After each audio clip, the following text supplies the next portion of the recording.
Mga kapatid, nagbabalik na naman ang social networking site na Friendster. At ayon nga po sa bagong owner nito, wala raw ads, algorithms, at spam ang bagong site. Syempre, hindi pamilyar ang mga Gen Z at Gen Alpha sa Friendster, pero relate much for sure ang mga millennial.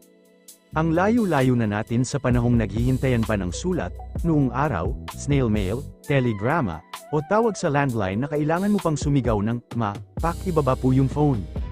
Fast forward, sa early 2000s, dumating nga po ang Friendster. Dito nagsimula ang Who Viewed Me, pati ang pag-collect ng mga testy o testimonials na parang resibo ng kasikatan. Bukod nga po sa Friendster, meron din pong Multiply kung saan hindi lang memories ang sinishare, kundi pati paninda, social media na, online shop pa. Tapos, pumasok ang Tumblr, ang tahanan ng mga emo posts, fandom edits, at yung mga pag-deep na 2 AM thoughts mo.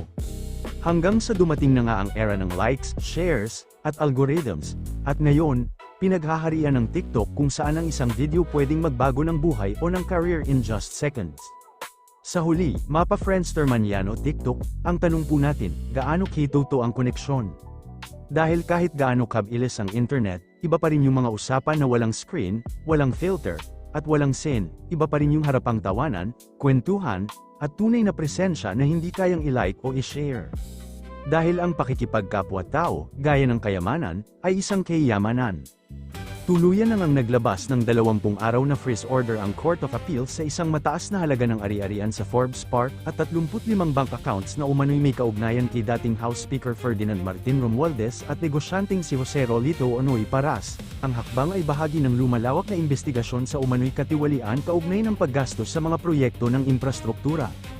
Ayon sa desisyon ng korte, may sapat na batayan o probable cause upang paniwalaang ang mga nasabing asset at bank accounts ay maaaring may kaugnayan sa mga iligal na aktibidad na sakop ng Republic Act No. 9/60. Dahil dito, ipinagbabawal ang anumang paggalaw, paglilipat, o pagtatago ng mga nasabing ari-arian habang isinasagawa ang investigasyon.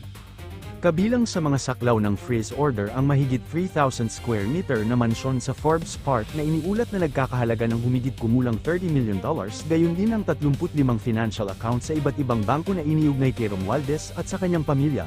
Samantala, hiwalay ding sinaklo ang mga account at asset na konektado kay Paras at sa kanyang mga negosyo.